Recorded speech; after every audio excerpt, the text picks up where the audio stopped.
عليكم ورحمة الله وبركاته.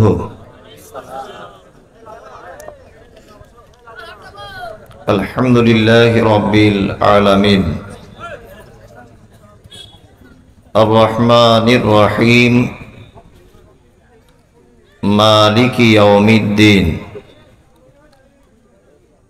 إياك نعبد وإياك نستعين اهدنا الصراط المستقيم صراط الذين أنعمت عليهم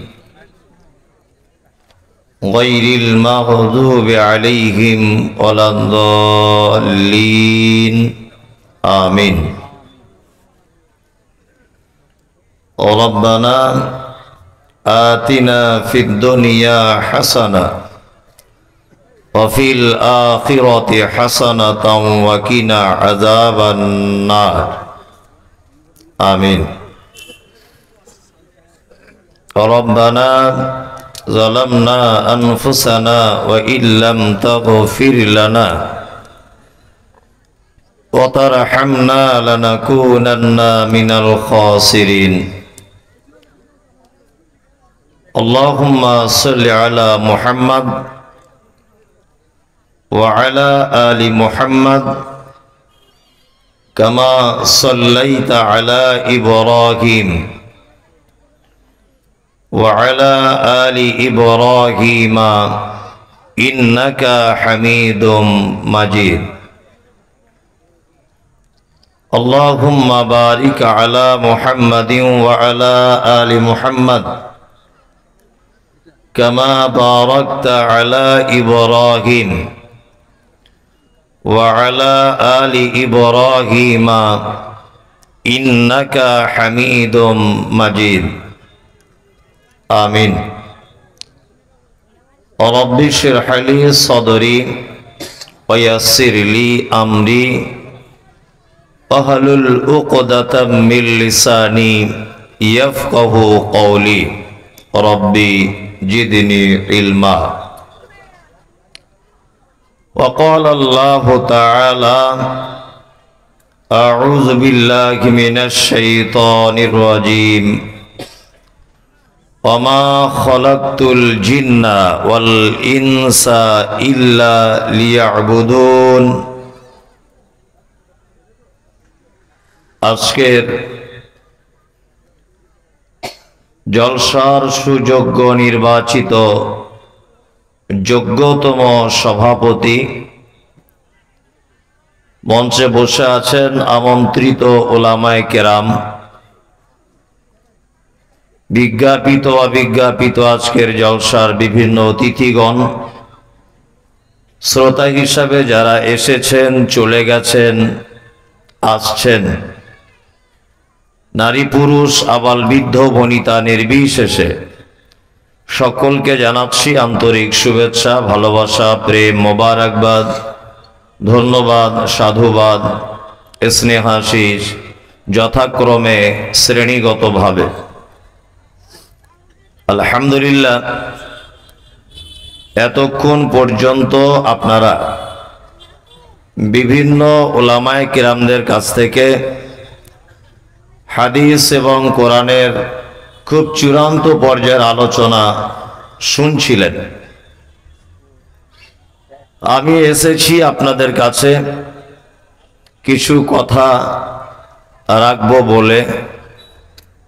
আমার মনিব যতটুকুন বলাবেন তার থেকে বেশি বলার ক্ষমতা আমি রাখি না। আলহামদুলিল্লাহ, আমি এমন এক জায়গাতে আজকে এসেছি যেটা সারা পশ্চিম বাংলার শিক্ষা নগরী বলা যেতে পারে। বেলডাঙ্গা, ভাবতা, এই এলাকাটা সত্যি খুব ভালো লাগে এলে। যাই হোক, আমি পবিত্র গ্রন্থ মুকুট আল কোরআনুল কারীমের ছোট্ট একটি আয়াত আপনাদের সামনে পরিবেশন করেছি। আর সর্বপ্রথম আমি পবিত্র আল কোরআনের শুরুতে যে সূরাটি আছে এই সূরাটি আমি শুরুতেই তেলাওয়াত করেছি। আমি মূলত এই সূরাটিকে কেন্দ্র করেই কিছু কথা আলোচনা করব। যদি বলেন যে এরকম আলোচনা তো আমরা একাধিক শুনেছি, ঘটনা হচ্ছে এই যে এটা কোরআনের মজলিস। আপনি যতই শোনেন, তারপরেও আপনি যদি বসেও থাকেন, তবু আপনি এই বসে থাকার কারণে এর নেকি পেয়ে যাবেন। কই মাইক বক্স বন্ধ হয়ে যাচ্ছিল, হ্যাঁ, নেকি পাবেন। আর পবিত্র আল কোরআনের এটি একটি বৈশিষ্ট্য বা মুজিজা বলতে পারেন যে একাধিকবার একই জিনিস শ্রবণ করার পরেও মানুষের এনার্জি লস হয় না। হয় না। আপনাকে প্রতিনিয়ত যদি একটা গান শোনানো হয় ভালো একটা গায়কের, 2 দিন 4 দিন 5 দিন খুব ভালো লাগবে, তারপরে কিন্তু আর ভালো লাগবে না। লাগবে না। আপনি সে আপনার দাদুর হাত ধরে মসজিদে যেতেন, তখন আপনি মসজিদে নামাজ পড়তে পারতেন না, একটু বদমাইশি করতেন, গিয়ে পাখা সুইচ অফ করে দিতেন, তারপরে আরো অনেক বদমাইশি করতেন মসজিদে। তখন আপনার 4-5 বছর বয়স। আপনি তখন থেকে শুনে আসছেন যে ইমাম সাহেব ওই যে নামাজ শুরু করলেই আলহামদুলিল্লাহ রাব্বিল আলামিন। আজ আপনার 70, 75, 90 বছর বয়স, আপনি সেই একই পদ্ধতিতে চলছেন না? আপনি হয়তো ভাবছেন যে আমাদের ভাবতায় মনে হয় সূরা ফাতিহা দিয়ে কলকাতায় যাই, একই ওই নামাজ শুরু করলেই আলহামদুলিল্লাহ রাব্বিল আলামিন। যদি মনে করেন একটু দিল্লি জামে মসজিদে যাই, আলাদা হতে পারে, একই। আপনি 5-6 লক্ষ টাকা খরচা করে হজ করে এলেন, কাবাতেও দেখবেন আল্লাহু আকবার আলহামদুলিল্লাহ রাব্বিল আলামিন। মানুষের তবুও বিরক্তির ছাপ মানুষের মনে আসে না? আসে। এখন কালকে যদি আপনাদের এলাকায় তো কারো নাম জানি না, হাফেজ মহরম ভাই পরিচয় হলো, উনি যদি কাল থেকে নামাজে সূরা ফাতিহাটা বাদ দিয়ে প্রথমে বাকারা দিয়ে শুরু করে, আচ্ছা বলুন তো ওকে এলাকায় আর বসবাস করার সুযোগ থাকবে? থাকবে না।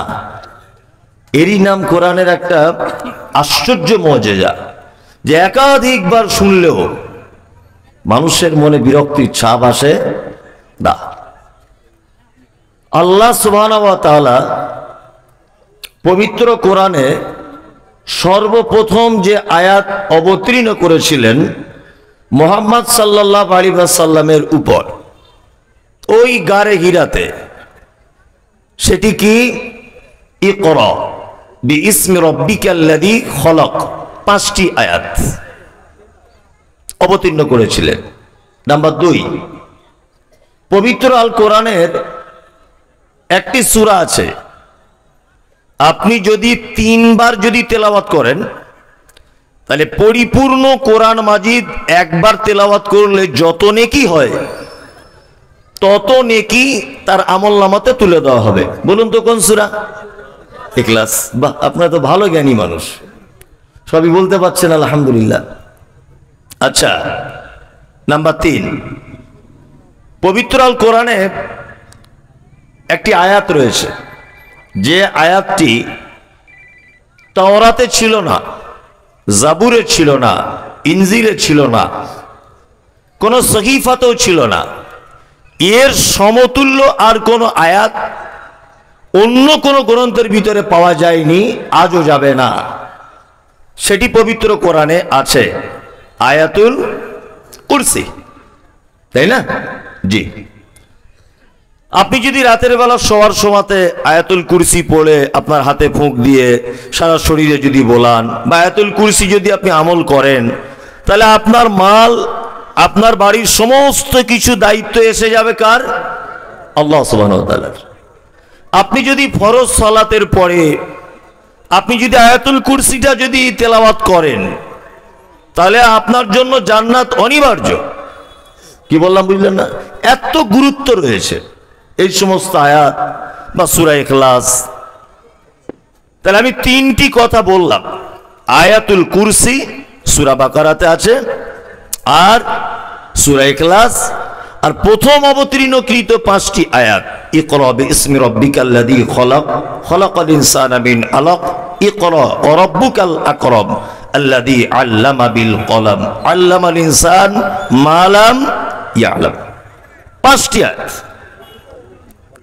কিন্তু আমরা যখন পবিত্র আল কোরআন শুরু করি, প্রথমে আমরা কোন সূরাকে দেখতে পাই? ফাতিহা, তাই না?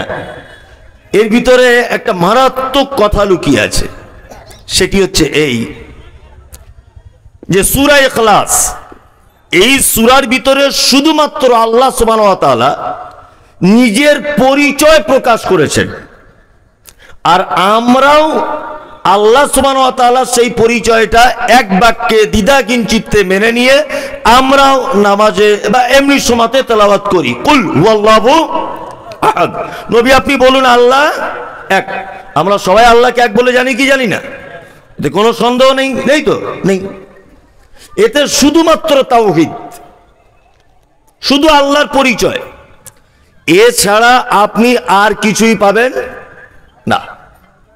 নাম্বার 2, সূরা ফাতিহা, এর নাম সূরা ফাতিহা, কিন্তু এর অনেক নাম আছে।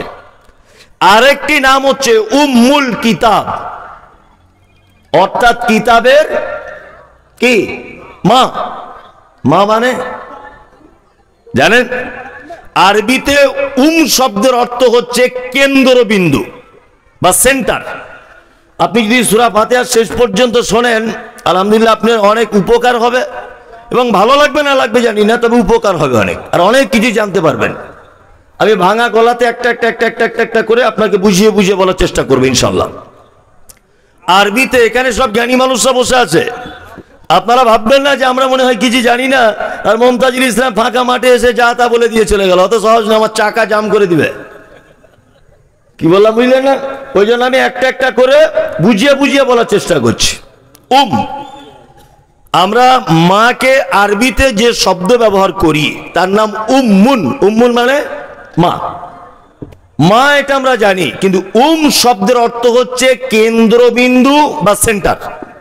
যেমন কাবাকে বলা হয় উম্মুল কুরা, মক্কাকে কি বলা হয়? উম্মুল কুরা, অর্থাৎ গ্রাম সমূহের সেন্টার। সারা পৃথিবীর মানুষ ওখানে হজের টাইমে একত্রিত হয়, এই জন্য কি সেন্টার। আমি মুমতাজুল ইসলাম, আমার এক ছেলে এক মেয়ে। আমার ছেলেকে জিজ্ঞাসা করবেন তোমার আব্বার নাম কি? মুমতাজুল ইসলাম। আপনি আমাকে জিজ্ঞাসা করবেন, আচ্ছা মুমতাজুল তোমার আব্বার নাম কি? আমার আব্বার নাম মোহাম্মদ মুস্তফা।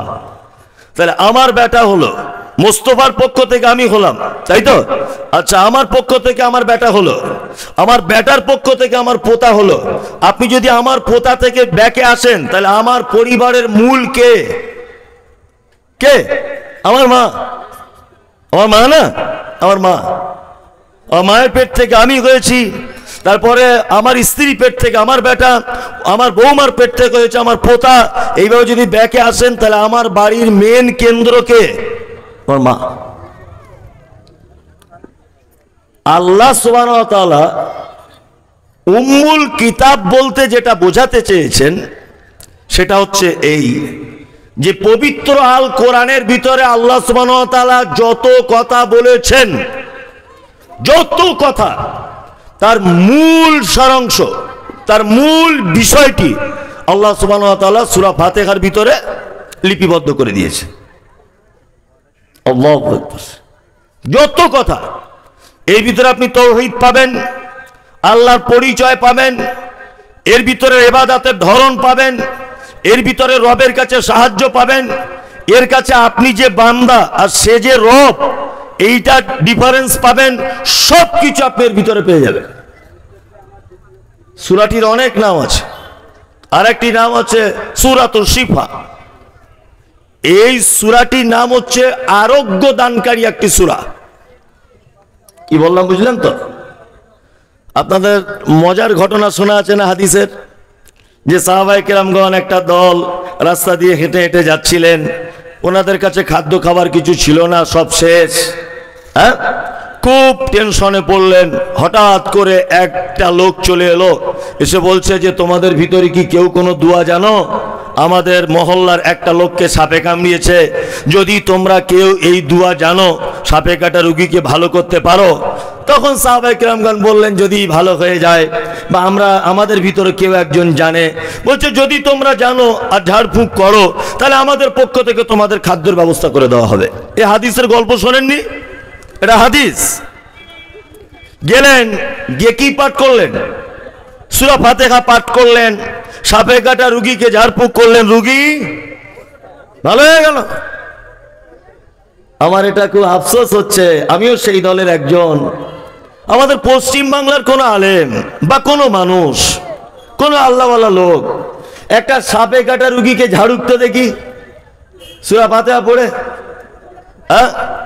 বর্তমান আমাদের যে আমলের জোর, রুগী তো বাঁচবে না, বরং বিষ মাথায় উঠে চটপট চটপট করে মরে যাবে, এই অবস্থা আমাদের। আচ্ছা, এবার আপনাদেরকে একটা কথা বলি, সেই ফাতিহা ১৫০০ বছর আগের, আজও সেইটা আছে না নেই? কথা বলুন। সেই কোরআন মাজিদ আজও আছে না নেই? সেই কোরআনের বাণীগুলো আজও অক্ষত অবস্থা আছে না নেই? আছে। তাহলে আজকে আর কাজ হয় না কেন? আজকে কাজ হয় না মানে সেই মানের মানুষ নেই। কি বললাম বুঝলেন? আপনাদের এখানে তো চাষবাস করেন, মানুষ চাষবাস করে না? করে। আপনি বেগুন চাষ করেছেন, দেখবেন পোকা লাগছে বেগুনে, পোকা লাগছে না? পোকা লাগছে। পোকা লাগলে আপনি একটা ঔষধ এনে বা কোনো বিষ কীটনাশক এনে আপনি ব্যবহার করছেন, স্প্রে করছেন। তা প্রথম বছরে পোকা মরেছে, তার পরের বছরে দিচ্ছেন আর পোকা মরে না। তা আপনি দোকানদারকে গিয়ে বলছেন ভাই আর পোকা মরছে না কেন? বলছে অন্য বিষ নিয়ে যাও। অন্য বিষ দিল, পোকা মরছে। কিন্তু এই ওষুধটা আগের বছরও দিয়েছি, মরেছে, এবছর আর মরছে না, অথচ পোকা একই। গত বছরে যে পোকাটা ছিল এবছরে সেই পোকাই, কিন্তু মাল আর মরে যাচ্ছে না। কারণ কি? কারণ প্রথম বছরে যে অরিজিনাল কোম্পানি ব্যবহার করেছিল বিষটা, এবছর একটু ভেজাল মেরে দিয়েছে। ওই জন্য পোকা ঠিক আছে, একই পোকা, কিন্তু আর কাজ হচ্ছে না। তা আমাদের সূরা ফাতিহাই আছে, কিন্তু আমাদের ভিতরে সব ভেজাল ঢুকে গেছে, আমাদের ঈমান দুর্বল হয়ে গেছে, এই জন্য আমাদের আর কাজ হচ্ছে না। তবে এরপরেও বলবো, কিছু আল্লাহওয়ালা মানুষ আছে, অবশ্যই আছে, যারা এখনো পর্যন্ত কোরআনের আয়াত দিয়ে কোনো মানুষ, অসুস্থ মানুষকে ঝাড়ফুঁক করলে ইনশাল্লাহ কাজ হবে, ইনশাল্লাহ কাজ হবে। তবে সেই আল্লাহওয়ালা মানুষের সংখ্যা খুব বেশি। বেশি না কম? খুব কম, তাই না? খুব কম। আল্লাহু আকবার। আল্লাহ তুমি আমাদের ঈমানে বারাকা দান করো, আমিন। আচ্ছা, এই সূরাটির অনেক গুণ রয়েছে, তার মধ্যে একটি গুণ আপনাকে বলি। মুহাম্মদ সাল্লাল্লাহু আলাইহি ওয়াসাল্লাম বলেছেন, লা সালাতা লিমান লাম ইয়াকরা বিফাতিহাতিল কিতাব। কোন সালাত হয় না, ফরজ বলুন, সুন্নত বলুন, নফল বলুন, জানাজা বলুন, ইস্তিসকা বলুন, আপনার যাই কিছু বলুন, যত রকমের নামাজ বা সালাত আমরা দেখতে পাই বা সালাত আদায় করি, কোন সালাত সূরা ফাতিহা ছাড়া হবে না, হবে না। সূরা ফাতিহা ছাড়া সালাত কেমন অসম্পূর্ণ? ছাগলের বাচ্চা মায়ের পেট থেকে বার হয় ওই 6 মাস থাকার পরে, তাই না? তারপর মায়ের পেট থেকে বার হয়। আচ্ছা বলুন তো, কোনো বাচ্চা ছাগল তার মায়ের পেট থেকে যদি 3 মাসে ডেলিভারি হয়, তাহলে ওই বাচ্চাটাকে আর বাঁচানো যাবে? যাবে? যাবে না। ওটা অসম্পূর্ণ বাচ্চা। দেখতে পাওয়া যাবে তার কান রেডি হয়নি, তার হাত রেডি হয়নি, তার চোখ রেডি হয়নি, তার পা রেডি হয়নি। এরকম হবে কি হবে না? হবে। আল্লাহ রাসূল বলেছেন, সূরা ফাতিহা ছাড়া সালাতের অবস্থা এইরকম অসম্পূর্ণ। তাহলে আমরা ইনশাআল্লাহ সূরা ফাতিহা দিয়েই সালাত আদায় করব বা আমরা আদায় করি। চলুন, এই সূরার প্রথমে আল্লাহ সুবহানাহু ওয়া তাআলা কি বলছেন, এবার আয়াতটা শুরু করি। 1, আলহামদুলিল্লাহি, বলুন, রব্বিল আলামিন। সমস্ত প্রশংসা কার? আল্লাহ। তিনি রব, অসংখ্য জগতের তিনি মালিক। এই যে আলহামদুলিল্লাহ, আল্লাহু আকবার, এই আলহামদুলিল্লাহ শব্দটার ওজন বুঝেন তো? আচ্ছা, কিয়ামতের মাঠে নেকি গণনা করা হবে না নেকি ওজন করা হবে? ওজন করা হবে। আলহামদুলিল্লাহ আপনারা তো বলতে পারছেন নেকি ওজন করা হবে, তার মানে বুঝতে পারা যায় নেকির কম বেশি ওজনের ব্যাপার আছে, তাই না? আছে। মুহাম্মদ সাল্লাল্লাহু আলাইহি ওয়াসাল্লাম তিনি বলছেন আলহামদুলিল্লাহ তামলাআল মিজান। কেউ যদি দিনে রাতের কিছু অংশে আলহামদুলিল্লাহ শব্দটা যদি ব্যবহার করে, তাহলে তার কিয়ামতের দিনে মিজানের পাল্লাটা অর্ধেক নেকির দিকটা ভারী করে দেওয়া হবে। বললাম বুঝলেন? এই দেখুন আপনাকে একটা জিনিস দেখাই, এটা ধরে নেন মিজানের পাল্লা। এটা কি? মিজানের পাল্লা। এইদিকে গোনা রাখা হয়েছে সুদ খাবার। সুদ তো বেলডাঙ্গার এলাকার মানুষ খায় না, আমি ওটা বাদই দিলাম, ও পাপ আমাদের কারো নেই, আছে? বাবা, আচ্ছা, সুদের পাপ, ব্যভিচারের পাপ, আপনার জমি ফাঁকি দেওয়ার পাপ, যত পাপ আপনার এই দিকটায় তোলা হয়েছে ধরে নেন। এখন এই দিকটা এই গোনার কারণে একদম পাল্লা এরকম হয়ে আছে। কি বললাম বুঝলেন? এখন কিয়ামতের দিন আপনার এই দিকে নেকিও তোলা হচ্ছে।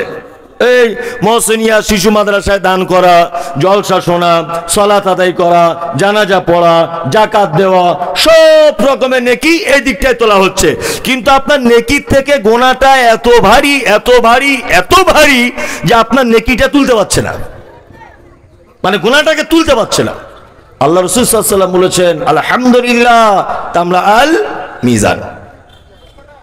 যদি মিজানের পাল্লায় আলহামদুলিল্লাহ নেকিটা যদি তুলে দেওয়া হয়, তাহলে নেকির দিকটা অর্ধেক ভারী করে দেওয়া হবে। আমরা আলহামদুলিল্লাহ বলি তো সারাদিনে। হ্যাঁ ভাই কেমন আছেন, কি বলতে হবে? ওটা আমরা বলি না, আমরা কি বলি? হুজুর আপনার দুয়ায় আল্লাহর রহমতে ভালো আছি।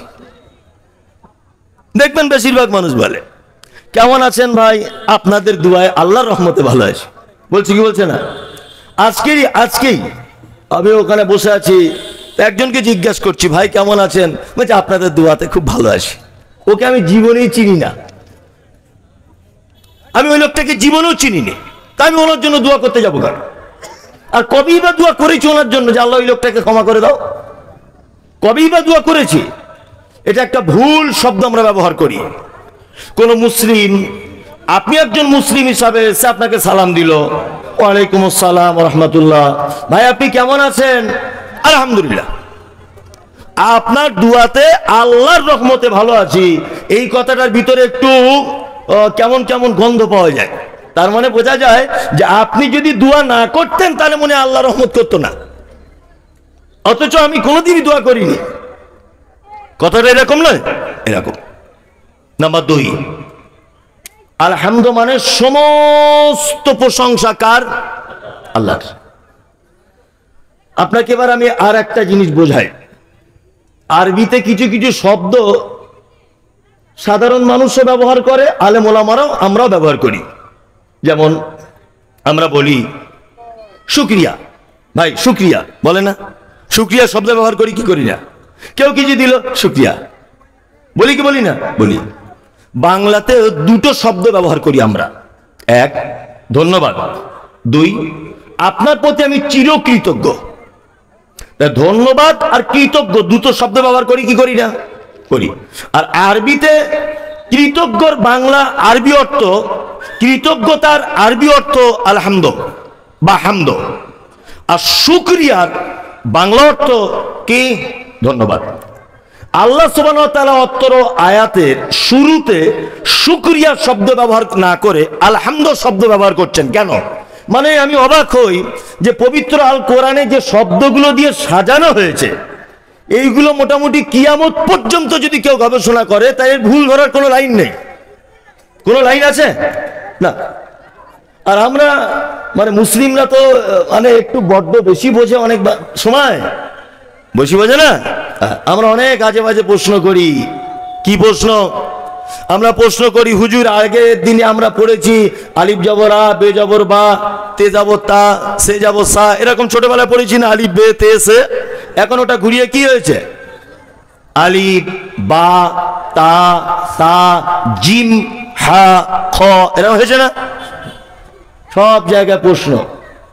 আগে তাহলে সব আমরা ভুল করেছি আর এখন সব ঠিক বলছে, কি বলছে না? অথচ আমরা কোনোদিন মাস্টার মশাই দিয়ে প্রশ্ন করি না, করি? কোনোদিন করি না। এই দেখুন আপনাকে একটা জিনিস দেখাই, অ আ হস্যই দীর্ঘই এই বর্ণের ভিতরে শেষের দিকে ওই বাংলা নয়ের মতো একটা অক্ষর আছে, ওটার নাম কি? লি। তারপরে আপনারা সবাই পড়েছেন লি। কালিয়া চকের লিচু, আচ্ছা বানানটা কি দিয়ে হবে? হ্যাঁ, লয় হস্যি চয় হস্যু। আপনি কোনোদিন মাস্টারকে বলেছেন যে এটা লি দিয়ে হলো না কেন? লিচু বানানটা তো লি দিয়ে হওয়া দরকার, তা ল দিয়ে কেন হলো? এটা কোনোদিন কেউ জিজ্ঞেস করে না, করে না। অথচ মৌলভী সাহেবরা, হাফেজ সাহেবরা একটা অক্ষর যদি এদিক ওদিক করে দেয়, এই ঝামেলা লেগে গেল, সাথে সাথে ফাইটিং। আলিফ জবর কি হয়? আ। হামজা জবর আ, তাই না? দুটো আ একই উচ্চারণ, একই উচ্চারণ নাই। তাহলে আল্লাহ সুবহানাহু ওয়া তাআলা দুটো আই তো ব্যবহার করছেন, কোথাও আলিফ দিয়ে ব্যবহার করছেন, আবার কোথাও হামজা দিয়ে ব্যবহার করছেন। খুব ভালো বাংলা হচ্ছে কোথায় গিয়েছিলে, এটা হচ্ছে ভালো বাংলা, তাই তো? আচ্ছা, আপনাদের মুর্শিদাবাদে পাড়া গ্রামের মানুষ কোথায় গিয়েছিলে এইটাকে গ্রাম্য ভাষায় কি বলে? হ্যাঁ, কোটি গেছিলে, এটা হচ্ছে ঠিক। কোচি গেছিলে, একদম চাচাজি ঠিক কথা বলেছেন। এটা বলে কি বলে না? বলে। আচ্ছা বলুন, কোথায় গিয়েছিলে আর কোটি গেছিলে দুটো একই না আলাদা? একই, এর মানে একই বোঝায়, কিন্তু বলতে গিয়ে একটু আলাদা। মুহাম্মদ সাল্লাল্লাহু আলাইহি সাল্লামের কাছে কোরআন অবতীর্ণ করা হয়েছে। আল্লাহ রসুল কখনো তায়েফে গেছেন, খুব বোঝার চেষ্টা করবেন, এগুলো খুব জ্ঞানগর্ভ আলোচনা। কিন্তু আল্লাহ রসুল কখনো তায়েফে গেছেন, এইখানেই বলে কুঠি গিয়েছিলে। আমার নদিয়ার লোক বলে কুথি গেলি, কি বললাম বুঝলেন না? 24 পরের লোক বলে কোথায় গেলি। এরকম এলাকা ভিত্তিক ব্যাপার আছে। যে এলাকায় যে শব্দ চলতো, কোরআন অবতীর্ণ হয়েছে ঠিক সেইভাবে। তায়েফের মাটিতে যে শব্দটা হামজা দিয়ে ব্যবহার করা হতো, ওই শব্দটায় মক্কাতে এসে আলিফ ব্যবহার করা হতো। যে শব্দটা অমুক জায়গায় হামজা দিয়ে ব্যবহার হতো, ওই শব্দটায় ও আরেকটা জায়গায় আলিফ দিয়ে ব্যবহার করা হতো। এই কারণে এইগুলো সামান্য ডিফারেন্স হয়েছে। আমরা পাবলিকেরা প্রশ্নর পর প্রশ্ন, প্রশ্নর পর প্রশ্ন, অথচ কোনোদিন মাস্টার মশাইকে আমরা কোনো প্রশ্ন করি না। আপনি স্কুলে যান, আজকে কোনো সরকারি স্কুলে যান, ক্লাসরুম গুলো ভাগ করা আছে VI, এরকম X দিয়ে 11 আছে না? নেই? আছে। এটা কোন ভাষা? হ্যাঁ, রোমান। তো রোমানের ভাষা ভারতে চলবে কেন? রোমানের ভাষা, আমরা এত বুদ্ধিমান, রোমানের ভাষা দিয়ে ছাত্রদের ক্লাস ভাগ করছি, কোনোদিন প্রশ্ন ওঠে না, কোনোদিন প্রশ্ন নেই, কোনোদিন প্রশ্ন ওঠে না, বা আমরা প্রশ্ন করিও না। কোনোদিন আজ পর্যন্ত কোন গার্জেন জিজ্ঞাসা করেছেন মাস্টারকে যে হেডমাস্টার সাহেব এই ভাষাটা কি ভাষা, এটা দিয়ে আপনি ক্লাস ভাগ করছেন? কোনোদিন কেউ জিজ্ঞেস করেছেন? না। আলিফ কি করে আলিফ হলো, বে কি করে বা হলো, মৌলভী সাহেবদের ব্যাপারে খুব চুলকানি মানুষের আছে না? নেই? খুব, একটুখানিতে চুলকানি শুরু হয়ে যাবে। আমি যে কথা বলছিলাম, যাতে আপনার চুলকানি না হয়, যাতে আপনার অসুবিধা না হয় বুঝতে, ওই জন্য ভেঙে ভেঙে বলার চেষ্টা করছি। এক, শুকরিয়া, আলহামদুলিল্লাহ, এই দুটো কখন কোন সময় ব্যবহার করা হয় এইটা আমাদেরকে আগে জেনে নিতে হবে। এক, আমি এই রাস্তা দিয়ে হাঁটছিলাম, আমার খুব পিপাসা লেগেছে। আমি সভাপতি সাহেবের সাথে দেখা হলো, তা আমি ওনাকে বললাম যে সভাপতি সাহেব আমার খুব পিপাসা লেগেছে, কল খুঁজে পাচ্ছি না। তো উনি বলছেন যে আমার ব্যাগে 1 বোতল পানি আছে মমতাজুল সাহেব, আপনাকে দেব, দিন। আমি 1 বোতলের মধ্যে অর্ধেক পানি বিসমিল্লাহ বলে পান করলাম। আচ্ছা বলুন তো, উনি আমার চিরস্থায়ী উপকার করলেন না ক্ষণস্থায়ী উপকার করলেন? ক্ষণস্থায়ী। আমি হয়তো ভাবটা পার হয়ে ওই আপনার কি বলবো বেলডাঙ্গাতে গিয়ে পানির বোতল পেয়ে যেতাম, তাহলে উনি ক্ষণস্থায়ী আমাকে সামান্য উপকার করলেন। এর জন্য আমরা বাংলায় কি বলি? ধন্যবাদ বলি কি বলি না? কেউ কিছু দিলে, আপনি কোনো দোকান খুঁজছেন একটা বাজারে, ভাই সালমা ভ্যারাইটি স্টোরটা কোথায়? ওই যে ডান দিকের গলিতে ঘুরেই আগে গিয়ে দেখবেন সালমা ভ্যারাইটি স্টোর। আপনি কি বলেন? ধন্যবাদ ভাই। বলেন কি বলেন না? তার মানে ক্ষণেকের উপকারের জন্য শব্দ ব্যবহার করি আমরা ধন্যবাদ, যার বাংলা হচ্ছে, আরবি হচ্ছে শুকরিয়া, তাই তো? এইবার থাকছে আলহামদুলিল্লাহ। আমার ছেলে চাকরির পরীক্ষা দিয়েছিল, আমার ছেলে, অরিজিনাল নয়, এটা বোঝানোর জন্য বলছি। চাকরির পরীক্ষা দিয়েছিল, তা সব কিছুই মোটামুটি রেডি, সামান্য একটা জিনিসের জন্য চাকরিটা আটকে যাচ্ছে। এই ভাই সাহেব এমএলএ এলাকার, বোঝানোর জন্য বলছি। তা আমি এমএলএ সাহেবকে গিয়ে বলছি যে আপনি যদি একটা সিগনেচার করে দেন আমার বেটার চাকরি হয়ে যাবে। তা উনি ভালো মানুষ, আল্লাহওয়ালা মানুষ, উনি বলছেন মমতাজুল সাহেব আপনি যখন এসেছেন আর ফেরাবো না, ঠিক আছে, ক্যাট ক্যাট ক্যাট ক্যাট করে সইটা করে দিল, আমার ছেলে চাকরি হয়ে গেল। আচ্ছা বলুন তো, ওনার একটা সয়ে আমার ছেলে কতদিন সরকারি সুবিধা ভোগ করবে? মিনিমাম 60 বছর, তাই না?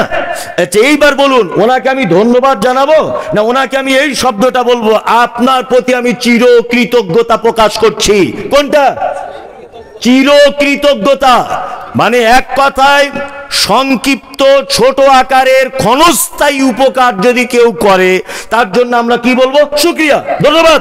কিন্তু লং টাইম আপনাকে যদি কেউ উপকার করে তার জন্য আমরা কি বলবো?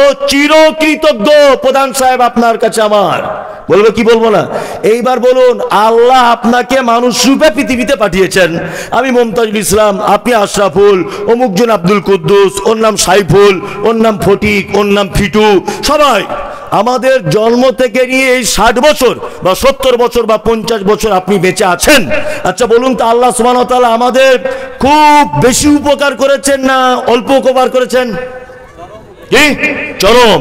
এই যে অক্সিজেনটা নিচ্ছেন এটা কার? কার? আল্লাহ। আপনার যে চোখের আই পাওয়ার এটা কার? আল্লাহ।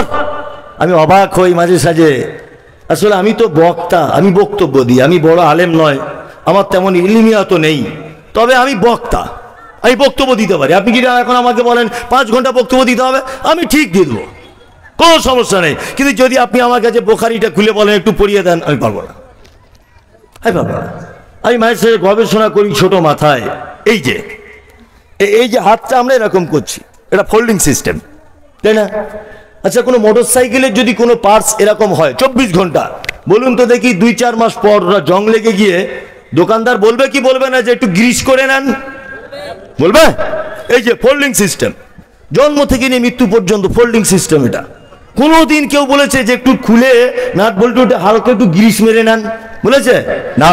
এটা লং টাইম গ্রিস ব্যবহার করে দিয়েছেন কে? আল্লাহ। আপনার চোখের আই পাওয়ার, জন্ম থেকে নিয়ে মৃত্যু পর্যন্ত আপনি এই পাওয়ার ভোগ করছেন, এটা আপনার জন্য লং টাইমের উপকার। আপনি নিঃশ্বাস নিচ্ছেন, আপনি খাদ্য ভক্ষণ করছেন কি করছেন না, লং টাইম এটা আপনার উপকার। তার মানে আল্লাহর জন্য আমাদের কৃতজ্ঞ হিসেবে যে শব্দ ব্যবহার করতে হবে সেটা হচ্ছে আলহামদুলিল্লাহ। খুব মনোযোগ দিয়ে শুনবেন। এইবার আপনাকে আমি আর একটা কথা বলি, আলহামদুলিল্লাহটাই যদি একটা আয়াত বলি মোটামুটি 2 ঘন্টার কাছাকাছি চলে যাবে ইনশাআল্লাহ। এক, সমস্ত প্রশংসা আল্লাহর হবে কেন? এটা তো আমরাও করি না আর জানার চেষ্টাও করিনি, আর আমরা সত্যি সমস্ত ব্যাপার আল্লাহ প্রশংসা করি না। আমি একটা ফার্নিচারের মিস্ত্রি, ছুতোর মিস্ত্রি আমি। তা আমি একটা খুব সুন্দর খাট বানিয়েছি, খুব সুন্দর। আচ্ছা আপনি এই খাটটা যদি দেখেন, প্রথমে কাকে খোঁজ করবেন? মিস্ত্রিকে। আর প্রশংসা যদি করেন, কার করেন? মিস্ত্রি করেন। সত্যি সাংঘাতিক মিস্ত্রি, হাতের কাজ কি রে, তাই না? আপনি একটা 2 তলা বিল্ডিং বানালেন খুব সুন্দর ডিজাইন করে, বিল্ডিংটা দেখেই আমরা প্রশংসা জ্ঞাপন করি কার? না, যে বিল্ডিং এর মালিক তার নয়, মিস্ত্রি, যে সত্যি কাজ সুন্দর কাজ করে কি করি না? করি। আমি একটা BMW গাড়ি কিনলাম, 1 কোটি টাকা দাম, তেল আমি ভরেছি, গাড়ি আমার, ড্রাইভার আমার, টাকা দিয়ে পোষা। আমি যে রাস্তায় চলি সরকারকে ট্যাক্স দিই, তাই না?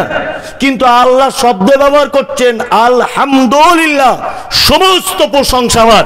বিএমডব্লিউ গাড়িতে আমি 1 কোটি টাকা দিয়ে, আমার টাকা দিয়ে কিনলাম, আমি আমার টাকায় পেট্রোল ভরলাম, আমার টাকায় ড্রাইভারের বেতন দিয়ে ড্রাইভার রাখলাম, রাস্তায় ট্যাক্স দিয়ে গাড়ি চালালাম, কিন্তু প্রশংসা আল্লাহর। কার? এ কেমন কথা? আমার টাকা দিয়ে আমি বাড়ি করলাম, প্রশংসা আল্লাহর। জি, আল্লাহ করতেই হবে, কোনো উপায় নেই গোলাম হোসেন, কোনো উপায় নেই। আপনি প্রতিটা জিনিসের শেষ পর্যন্ত যদি পৌঁছে যান, তাহলে আল্লাহ ছাড়া দ্বিতীয় কাউকে খুঁজে পাওয়া যাবে না। আমি কাঠের মিস্ত্রি, ভালো খাট বানালাম কাঠ দিয়ে, পৃথিবীর কোনো ল্যাবরেটরিতে, পৃথিবীর কোনো যান্ত্রিক সহযোগিতায়, পৃথিবীর কোনো রকম পদ্ধতিতে 1 হাত কাঠ কেউ তৈরি করতে পারে? কাঠ কি থেকে হয়? গাছ থেকে। গাছ কার সৃষ্টি? আল্লাহ। আমি গাড়ি চাপছি পেট্রোল, পৃথিবীর কোন মেশিন আবিষ্কার করা সম্ভব হয়েছে? হ্যাঁ, আমি মুমতাজুল বিএমডব্লিউ চাপবো বলে আল্লাহ সুবহানাহু ওয়া তাআলা পেট্রোল মাটির তলাতে মজুদ করে রেখে দিয়েছেন আগে থেকে। আপনি বাড়ি করেছেন, ইটের গাঁথনি, ইট কি দিয়ে তৈরি? মাটি দিয়ে।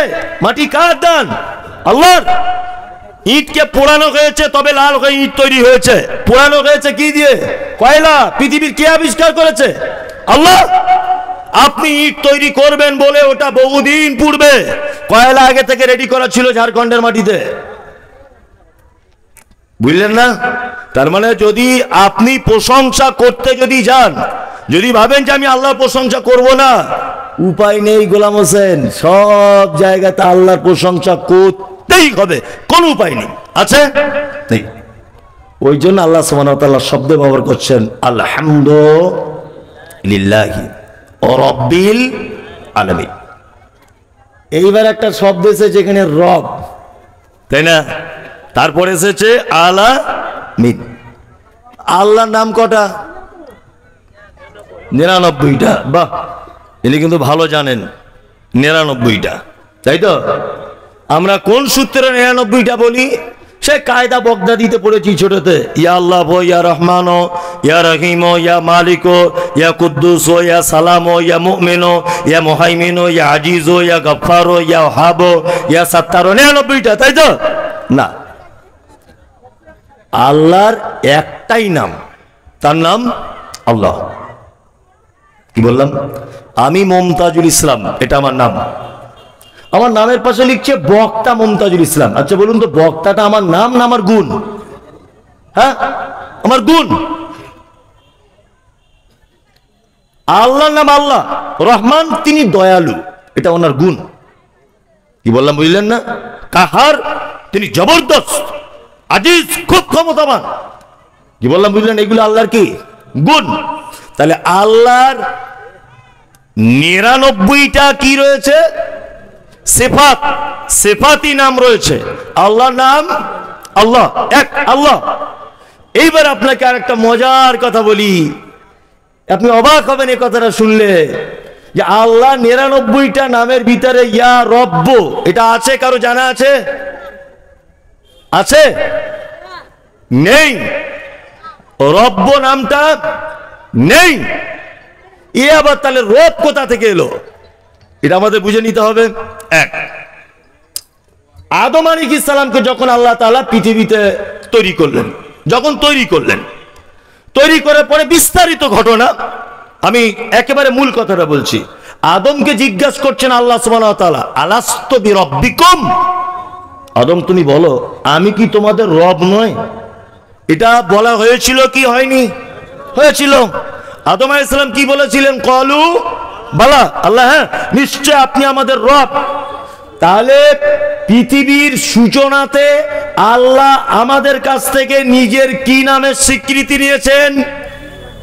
রব, তাই তো? আল্লাহ এ কথা বলেননি আদম বলো তো আমি কি তোমাদের আল্লাহ নয়, এটা বলেছেন না? কি বলেছেন? রব, আমি কি তোমাদের রব নয়, এটা বলেছেন। নাম্বার 2, তাহলে সূচনাতে রবের স্বীকৃতি নিলেন। এবার একটা মানুষ মারা গেল, মারা গেল, কবরে কটি প্রশ্ন করা হবে? বা আপনারা সবই তো জানেন। প্রথম প্রশ্ন কি? মান রব্বুকা। এখানে বলা হচ্ছে না যে মান আল্লাহ, আল্লাহকে বলো, কি বলা হচ্ছে? মান রব্বুকা, তোমার রব কে বলো। তাহলে শুরুতে আল্লাহ আমাদের কাছ থেকে স্বীকৃতি নিয়েছেন রব কে, আর মারা যাওয়ার সময় কবরে প্রশ্ন করা হবে মান রব্বুকা, তোমার রব কে। তাহলে শুরুতেও রব, শেষে রব। মাঝখানে এবার চলে আসুন, আপনার রুজির অভাব, ছেলে মেয়ে হয় না, আপনি অসুখে আছেন, দুনিয়াতে অকল্যাণে আছেন, কল্যাণের প্রয়োজন। আমরা কি করি? নামাজের পরে দোয়া করেন। নামাজে কি করেন? আলহামদুলিল্লাহি রব্বিল আলামিন, তাই তো? প্রথমে সূরা ফাতিহা পড়লেন, ওখানে রব। আচ্ছা, এবার আল্লাহু আকবার গিয়ে রুকুতে গেলেন, কি দোয়া বলেন? সুবহানা রাব্বিয়াল আলা, আজিম, রুকুতে গিয়ে আজিম। তাহলে ওখানে হলো কি? রব। এবার আপনি রুকু থেকে উঠলেন, কি দোয়া বলেন? রব্বানা লাকাল হামদ, এখানেও কি? রব। এবার আপনি সেজদায় গেলেন, সেজদায় গিয়ে কি দোয়া বলেন? সুবহানা রাব্বিয়াল আলা, ওইখানেও রব।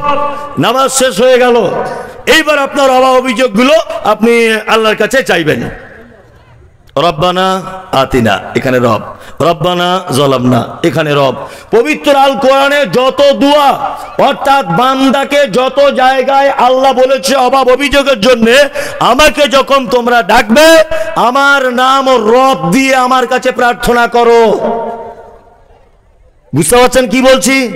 যত জায়গায় দুয়ার ব্যাপারে শব্দ এসেছে, রব্বানা লা তুযিগ কুলুবানা, রব্বানা যালামনা, রব্বানা আতিনা, রব্বানা ফাগফির লানা, রব্বানা, সব জায়গায় রব্বানা রব্বানা রব্বানা। রব আছে না নেই? আছে। এইবার আমাদেরকে জেনে নিতে হবে যে রব এমন কি ইম্পর্টেন্ট আল্লাহ সুবহানাহু ওয়া তাআলার নাম, সব জায়গাতে শুধু রব। এইবার আপনাকে একটা কথা বলি, আল্লাহর ৯৯টা সিফাত টোটালে যা সমস্ত কিছু রবের ভিতরে দিয়ে দেওয়া হয়েছে। রবের বাংলা অর্থ হলো যাহার যেখানে যতটুকুন প্রয়োজন বিনা চাওয়াতে যিনি দিয়ে দেন তিনি কে? রব। তিনি কে? রব। আশ্চর্য ব্যাপার। আচ্ছা, আপনাদের এখানে এই বেলডাঙ্গা এলাকায় মায়েরা মুরগির বাচ্চা ফোটায় না? ফোটায় তো? ফোটায়। আবার মায়েরা দেখবেন চালাকি করে হাঁস আর মুরগির ডিম মিক্স করে মুরগির বাজুর তলাতে দিয়ে দেয়। দেয় কি দেয় না? হাঁসের বাচ্চা হয় 28 দিনে, 22 দিন থেকে 28 দিন। যদি বলছেন আপনি বক্তা লোক, ওটাও জানেন, ওটাও খোঁজ রাখতে হয়েছে। আর মুরগির 18 দিন থেকে 20 দিন, 18 দিন আগে বাচ্চা উঠবে না, 18 দিন থেকে শুরু হয়। তা আমি যুক্তি আর তর্কের খাতিরে মেনে নিলাম যে দুইটা বাচ্চা একই দিনে এসেছে পৃথিবীতে, মুরগির বাচ্চাও হয়েছে, হাঁসের বাচ্চা হয়েছে। আচ্ছা, কোনোদিন আপনারা দেখেছেন যে মুরগির বাচ্চা, হাঁসের বাচ্চাগুলো আস্তে আস্তে আস্তে আস্তে 2-4 দিন পর পানিতে নামছে? আচ্ছা, মুরগির বাচ্চাগুলো ওদের সাথে সাথে পানিতে নেমে যাচ্ছে, জীবনে দেখেছেন? হ্যাঁ, দেখেননি। আচ্ছা, ওকে কে বলে দিল যে তুই তাড়াতাড়ি পানিতে নাম আর তুই উপরে উপরে ঘোর? কে শেখালো এটা? কে শেখালো? কে? রব। কে? রব। শুধু এই নয়, আপনাকে আরো একটা কথা বলি। হাঁসের বাচ্চা কোনোদিন তার মাকে বলেছে, মা জীবনে তো বড় পুকুরে কোনোদিন নামিনি, প্রথমে একটা সুইমিং পুলে ভর্তি করে দাও, একটু জুত করে সাঁতার কাটাটা শিখি, তারপরে না গিয়ে পুকুরে গিয়ে নামবো? এরকম কোনো ব্যাপার আছে? হ্যাঁ, না। কে শেখালো? কে? রব। গরু বাচ্চা দিয়েছে, বাচ্চা, গরু বাচ্চা দিয়েছে। মানুষের বাচ্চা হলে হাঁটতে সময় লাগে কতদিন? 1.5 বছর। আর গরুর বাচ্চা হলে হ্যাঁ সকালে হলে উনি বলছেন বিকালে, তারও আগে হাঁটতে শুরু করে না? হ্যাঁ, তাহলে মানুষের টাইম লাগে 1.5 বছর আর গরুর 1.5 মিনিট কেন? তো ভাবার বিষয় আছে। এই দেখুন, এর নাম রব। আল্লাহ জানে মানুষ খলাকাল ইনসানা ফি আহসানি তাকবীম, তোকে খুব আদর করে বানিয়েছি আমি। তোকে যদি তাড়াতাড়ি করে পা যদি ফিটিং করে দেওয়া হয় তাহলে নানির কোল চাপতে পাবি না, তো দাদুর কোল চাপতে পাবি না, নানির কোলে উঠতে পারবি না, ফুপুর কোল চাপতে পারবি না, তোকে আমি এত ভালোবাসি, শুধু 1 থেকে 1.5 বছর কোলে করে তোকে ঘুরিয়েছি। আচ্ছা বলুন তো, কোনো বাচ্চা হাঁটতে শিখে গেলে আর কেউ কোলে নিতে চায় সহজে? যতদিন হাঁটতে না পারে সবাই কোলে করে নেয়, নাকি নেয় না? গরু আল্লাহ জানে, তো নানি নেই, দাদি নেই, কেউ নেই। হ্যাঁ, রাত 2টোর সময়তে গোয়াল ঘরে এমনিতেই বাচ্চা হয়েছে, এমনিতে হয় কি হয় না? হয়। হ্যাঁ, গাভী তার বাচ্চাকে বলে, দেখ আমার এত কপাল খারাপ, আমি যে মালিকের অধীনে থাকি সে দেখ 2তলাতে ঘুমাচ্ছে, তুই হয়েছিস তোর গায়ে লালা ভর্তি, কি করব? নিজে জিভ দিয়ে চাটছে, চেটে বাছুরটাকে পরিষ্কার করে দিল। বাছুরটা মাকে বলছে, মা একটু দুধ খাবো, খুব কষ্ট হয়েছে তো তোমার পেট থেকে বার হতে, একটু দুধ হলে ভালো হতো, গরম গরম দুধ। বাছুরটা বলছে, বাছুর তো আদৌ বলছে না, এটা বোঝানোর জন্য। তোর মা তখন বলছে, তো নানি দাদি কেউ নেই যে কোলে করে নিয়ে তোর দুধ খাওয়াবে, এক কাজ কর, তুই ওঠ, উঠে দাঁড়া। ও উঠে দাঁড়িয়ে কাঁপতে কাঁপতে ধস করে পড়ে গেল। ওর মা আবার বলছে, আবার ওঠ, আবার চেষ্টা কর, ওঠ। আবার উঠেছে, উঠে কাঁপছে, আবার পড়ে গেল, ধস করে পড়ে গেল।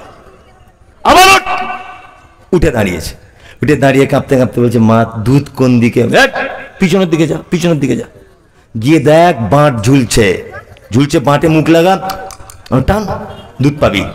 1-2বার টানছে, দুধ আসছে না। মা কি করব, দুধ আসছে না ভালো।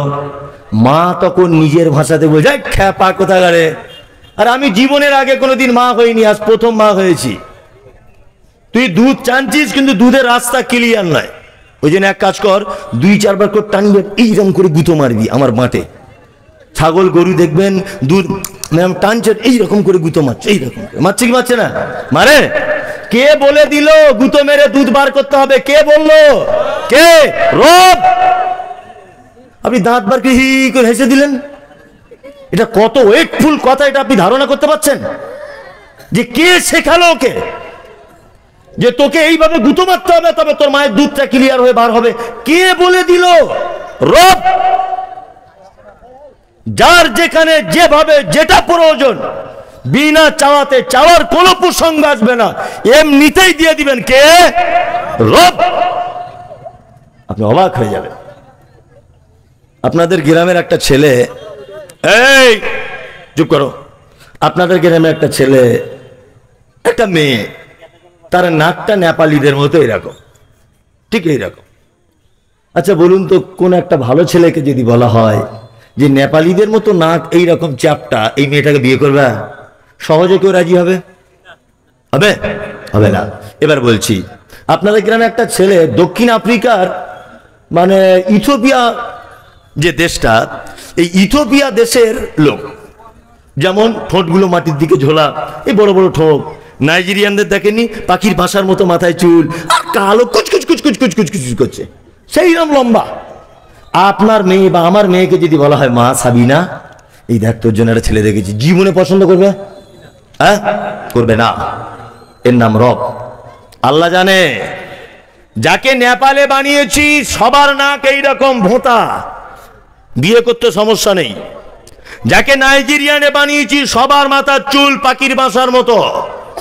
দক্ষিণ আফ্রিকায় যাকে বানিয়েছি সবার মাথার চুলগুলো এইরকম, আর ঠোঁটগুলো মাটির দিকে ঝোলা, বিয়ে শাদী করতে সাংসারিক জীবনে কোনো অসুবিধা নাই। তোমাকে বানিয়েছি পশ্চিম বাংলার ভাপ্তা শহরে, বেলডাঙ্গার মাটিতে, এইখানে আর 5 জনের নাক যেমন, আর 5 জনের চুল যেমন, তোমারও ঠিক তেমন সামঞ্জস্যতাপূর্ণ দিয়ে তোমাকে আমি সৃষ্টি করেছি। তোমার বেটার নাক যদি আফ্রিকাদের মতো করে দিতাম, জীবনে কোনো ভালো মেয়ে তোমার বেটাকে পছন্দ করতো না। এর নাম কি? রব। আপনি অবাক হবেন, রবের যদি ব্যাখ্যা বিশ্লেষণ করা হয় আপনি আশ্চর্য হয়ে যাবেন, এসব কি কথা বলছেন আপনি? এর নাম রব। কোনদিন চাওয়া লাগবে না, চাওয়া ছাড়াই প্রয়োজন মতো দিয়ে দিবেন কে? আল্লাহ। আমরা অনেক সময়, কটা পর্যন্ত হবে? 12টা ছেড়ে দেবো নাকি? সারা রাত? না না, কাল সকাল পর্যন্ত ইনশাল্লাহ। এদিকে ফিরুন। এখন ঘটনা হচ্ছে, রব এটা এমন একটি ব্যাখ্যা বিশ্লেষণের ভিতরে যে আপনি অবাক হয়ে যাবেন। মানে এর ব্যাখ্যা বিশ্লেষণ করে শেষ করা যাবে না। আমি ওই জন্য আর করছি না, এই পর্যন্ত রব শেষ করে দিলাম। দুই আলামিন শব্দ কি এসেছে? আলহামদুলিল্লাহি রাব্বিল আলামিন। কালকে যদি আনন্দবাজার পত্রিকা একটা খবর ছাপা হয় যে মাটির তলাতে কিছু লোকের সন্ধান পাওয়া গেছে, তারাও জলসা করে, তাদেরও বক্তা অমুক সাহেব, তাদেরও মহসিনিয়া মাদ্রাসা আছে, তাদেরও সব হাট বাজার বসে, ভাবতার মতো ওই বেলডাঙ্গার মতো কাপড়ের হাট আছে। আচ্ছা বলুন তো, এটা আপনারা কেউ বিশ্বাস করবেন কি করবেন না? করবেন? ওই মাথা নাড়া দিচ্ছে, না করবো না। মাটির তলায় মানুষ পাওয়া যায়, অসম্ভবের কিছু নয়, আপনাকে সবার আগে মেনে নিতে হবে। কিছুদিন আগে নাসার বিজ্ঞানীরা প্রমাণ করেছে যে এর উপরে একটা স্তর আছে যেখানে মানুষ হামেশায় বসবাস করতে পারে, যেখানে ফুল ফর্মে অক্সিজেন পাওয়া যাবে, যেখানে বসবাস করার উপযুক্ত জায়গা। আরে তুমি নাসা কালকে বলেছ, আর আমার আল্লাহ ব্যবহার করছেন আলামিন, অসংখ্য জগতের মালিক আমি আল্লাহ। আমরা তো একটা জগতে বসবাস করি, মাটির তলাতে লোক থাকতেও পারে, উপরেও থাকতে পারে, কোথায় থাকতে পারে, সমুদ্রের তলাতেও থাকতে পারে, বিশাল গভীরেও থাকতে পারে, পারে কি পারে না? আমরা মুসলিম হিসাবে এটা ঈমান রাখবো, আলামিন অসংখ্য জগতের মালিক কে? আল্লাহ। তাহলে হয়ে গেল, একটা আয়াত হলো, প্রায় তো 1 ঘন্টার কাছাকাছি হয়ে গেল। 7টা আয়াত, অনেক সময় লেগে যাবে। আমি আর দুটো একটা আয়াত বলি। এক, তারপরে বলি আর রহমানির রহিম, তাই না? আর রহমান মানে কি? দয়ালু। আর রহিম মানে দয়ালু। রহিম মানে কি? দয়ালু। দয়ার ডিফারেন্সটা বলছি, শুনুন এবার। এক, আমি মহসিনিয়া মাদ্রাসায় 20,000 টাকা দান করেছি। আচ্ছা, আমাকে মানুষ কি বলবে? দানি, তাই না? আচ্ছা, এই ভাই করেছেন 1 লাখ, ওনাকে কি বলবেন লোক? দাতা। দানি নয়, দাতা। আর একজন করেছেন 1 কোটি, ওনাকে কি বলবেন? দানবীর। হাজি মোহাম্মদ মহসিনকে কি বলা হয়? দানবীর, তাই না? তাহলে দানি, দাতা আর দানবীর, তাই না? ও রহমান, এই রহমানটা এমন এক দয়া যে দানবীরের মতো, যার দানের বা যার দয়ার কোনো শেষ নাই। এবং এই দয়াটা এমন এক দয়া যে কোনো বিনিময় ছাড়া তিনি দয়া করেন। আমি গ্রামের পঞ্চায়েত ভাবতার, আমি এখন রানিং পার্টি করি তৃণমূলের, ধরে নেন। এখন ঘর এসেছে 20টা, ইন্দিরাবাসনের ঘর 20টা এসেছে। আচ্ছা বলুন তো, আমি ঘরগুলো বেছে বেছে আমার তৃণমূলের লোকদেরকে দেবো না কংগ্রেসের লোকদের দেবো? কোনটা? হ্যাঁ, কারণ আমি জানি ও আমার দলে খেটেছে, আমাকে ভোট দিয়েছে, ঘর ওকে দিতে হবে। ও আমার পার্টির বিরোধিতা করে চোখে দেবো? হ্যাঁ, আল্লাহ সুবহানাহু ওয়া তাআলা বলছেন আমি এইরকম দয়া করি না। আমায় ভোট দিয়েছে বলে আমি ঘর দেবো, এরকম দয়া আমি করি না। আমার দয়া বেসুমার। ফিলিস্তিনের মাটিতে মুসলিমদেরকে মারা হচ্ছে, মারছে কারা? ইসরায়েল, তাই তো? হ্যাঁ, বাইতুল মুকাদ্দাস দখল করার জন্য ষড়যন্ত্র চলছে, চলছে কি চলছে না? উপর থেকে কখনো বোম বাস্টিং করার পরিকল্পনা করছে, করছে কি করছে না? আল্লাহ চক্রান্ত বোঝা বড় কঠিন। আজকে ইরান এত কঠিন পদক্ষেপ নিয়েছে যে ইসরায়েল একেবারে ঠুটস্থ হয়ে গেছে, গুটিয়ে বসে আছে। আল্লাহর পক্ষ থেকে ইসরায়েল এত সাজা পাচ্ছে এখন ইরানের কাছ থেকে। দোয়া করুন যাতে আল্লাহ অচিরেই ওদেরকে ধ্বংস করে দেয়, অচিরেই ধ্বংস করে দেয় ওদেরকে। এবারে যে কথা আপনাদেরকে বলছি, ফিলিস্তিনে যখন মুসলিমদের মসজিদ ভেঙে দেওয়া হচ্ছে, বাচ্চা ছেলেদের বোম দিয়ে মেরে দেওয়া হচ্ছে, গুলি করে গর্ভবতী মাকে হত্যা করা হচ্ছে, বলুন ভাবতা, বেলডাঙ্গা, মুর্শিদাবাদ, বীরভূম, বর্ধমান, 24 পরগনা, এক কথায় সারা পৃথিবীতে মুসলিমরা ওই আপনার ফিলিস্তিনের মুসলিমদের জন্য দোয়া করছে কি করছে না? করছে। আমি আজ থেকে 15 দিন আগে মক্কায় ছিলাম, 15-20 দিন আগে মক্কায় ছিলাম। তার আগের বারে যখন ছিলাম ওই আগস্ট মাসটা মক্কায় ছিলাম, আবার এবারেও মক্কা থেকে এসেছি আমি 10-12 দিন হচ্ছে। তা কাবাতে এখন প্রত্যেক ওয়াক্ত না হলেও সারাদিনের কোনো না কোনো একটা ওয়াক্তে এখন অন্তত পক্ষে কুনুতে নাজেলা চলছে।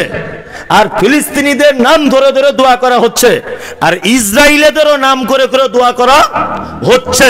তাহলে সারা পৃথিবীতে আমরা দোয়া করছি যে আল্লাহ ফিলিস্তিনিদের মুসলিমদেরকে তুমি বাঁচাও আর ইসরায়েলকে তুমি ধ্বংস করে দাও। আমরা দোয়া করছি কি করছি না?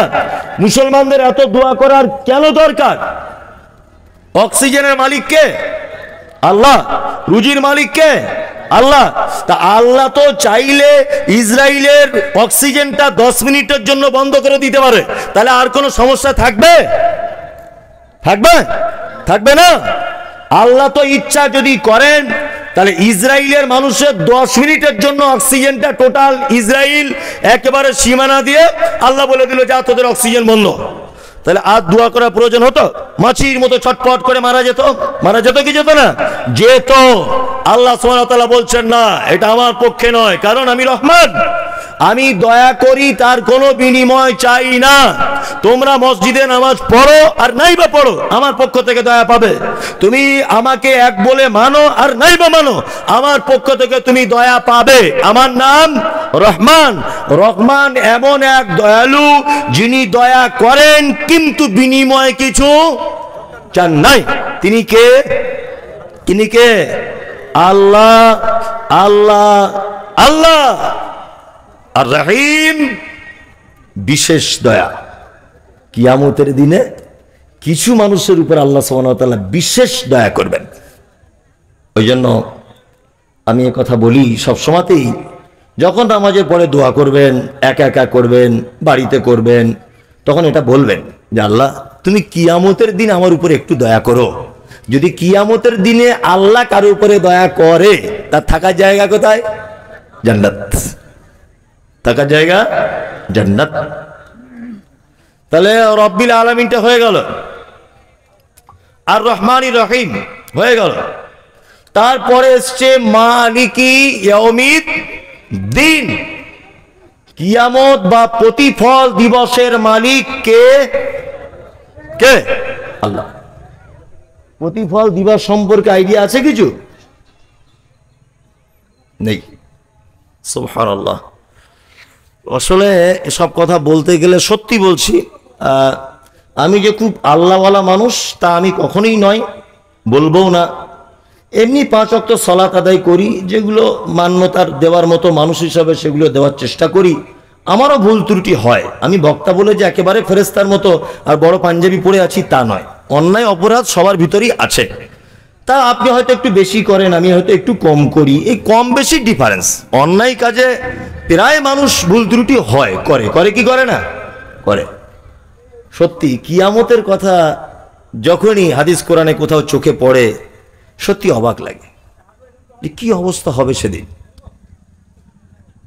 প্রতিটা মানুষের হিসাব দেওয়া লাগবে। লাগবে কি লাগবে না? আল্লাহু আকবার। আপনাকে আমি একটা কথা বলছি, আপনার গায়ের লোম খাড়া হয়ে যাবে। কিছুদিন আগে একটা জায়গায় ভূমিকম্প হয়েছিল। জায়গাটার নাম কি? বেশ কিছুদিন আগে, 6-7 মাস হবে, আমারও ব্রেন থেকে ভুলে। হ্যাঁ, তুরস্কে ভূমিকম্প হয়েছে। তারপর আমি একটু পেপার পড়ি, ছাত্র জীবন থেকে পেপার টেপার খুব ভক্ত। তা পেপার পড়ি, আনন্দবাজার পত্রিকা লিখছে যে তুরস্কে যে ভূমিকম্পটা হয়েছে, মাটির থেকে 8000 ফুট নিচে মূল ভূমিকম্পটা হয়েছে। তার ফলে উপরের বিল্ডিং গুলো থর করে কাঁপতে কাঁপতে সব পড়ে গেল। অজস্র মানুষ মারা গেছে, অজস্র মানুষ। 8000 ফুট নিচে মূল ভূমিকম্প হয়েছে। তার ফলশ্রুতিতে অসংখ্য বিল্ডিং বালাখানা মানুষ বিপদগ্রস্ত হয়েছে। হয়েছে কাহিনী হয়েছে। পৃথিবীর ভূমিকম্প কেমন হয়? এইভাবে কাঁপে। বিজ্ঞানীদের ভাষা এটা, বিজ্ঞানীদের ভাষা। এর স্তরের নিচে একটা প্লেট আছে, প্লেটটা সরে যায় ক্যাক করে আওয়াজ, তারপরে ভূমিকম্প শুরু হয়ে যায়। বিজ্ঞানীদের ভাষা। কি বললাম বুঝলেন না? আমি যুক্তি তর্কের খাতিরে মেনে নিলাম এটা অরিজিনাল। বিজ্ঞানীদের ভাষাটা কি?